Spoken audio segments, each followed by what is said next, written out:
আসসালামু আলাইকুম গাইস, সবাই কেমন আছেন? এখন বনফুলের সেমাই রান্না করব। প্রথমে একটা হাঁড়ি বসিয়ে দিয়েছি, এই সেমাইটা ভেজে নেব। যে ঢেলে দিচ্ছি।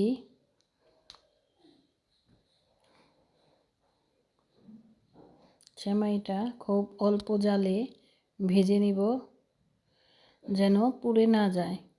আস্তে আস্তে ভালো করে নেড়ে উল্টিয়ে পাল্টিয়ে ভেজে নেব। যে বড় বড় আছে ওগুলা ভেঙে দিচ্ছি। তো ভেঙে দিলে ভাজতে সুবিধা হয়, তারপর আবার রান্না করলেও সুন্দর দেখা যায়।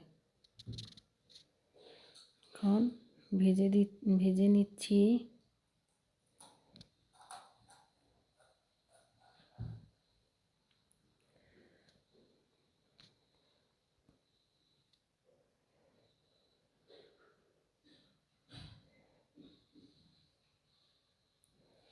আবার উল্টিয়ে দিচ্ছি।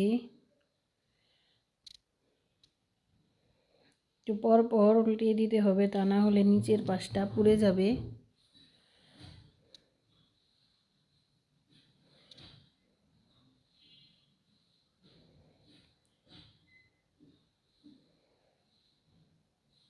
এখন নামিয়ে নিলাম।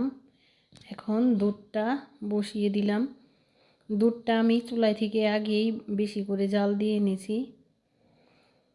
এখন সেমাইটা নেড়ে দিচ্ছি, আবারও উল্টিয়ে দিলাম, মানে নিচের পিঠ যেন বেশি না হয়।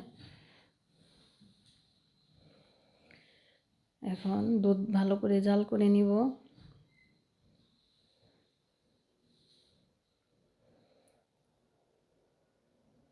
এখন চিনি দিয়ে দিচ্ছি।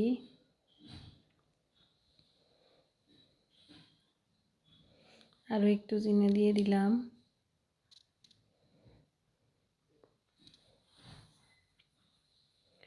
এখন আর একটু গুঁড়ো দুধ দিয়ে দিলাম।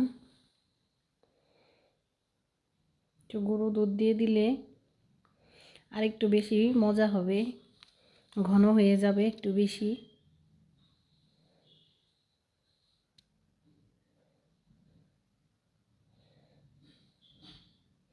দেখেই বোঝা যাচ্ছে যে কত ঘন হয়েছে।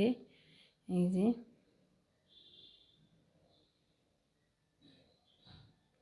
ভালো করে মিলিয়ে নিচ্ছি, আর বলক এসে পড়েছে। এখন সেমাই দিয়ে দিব।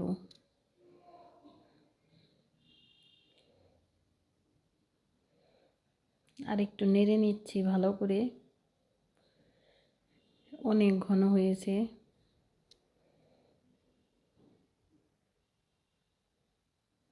সেমাই দিয়ে দিচ্ছি।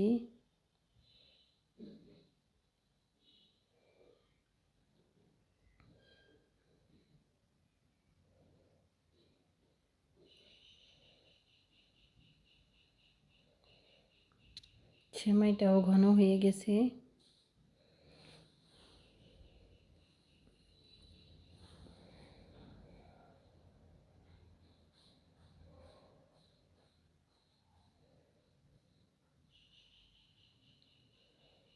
এখন নামিয়ে নিলাম, হয়ে গেছে। এখন চার পানি বসিয়ে দিলাম।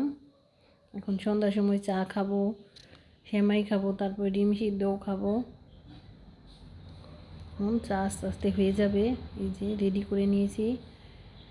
এখানে আছে ডিম সিদ্ধ আছে দুইটা, একটা আমার ছেলে খাবে, একটা আমার আব্বু খাবে।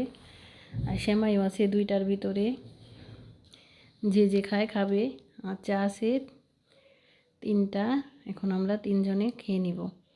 এই ছিল আজকের মতো। সবাই ভালো থাকবেন, সুস্থ থাকবেন। আল্লাহ হাফেজ।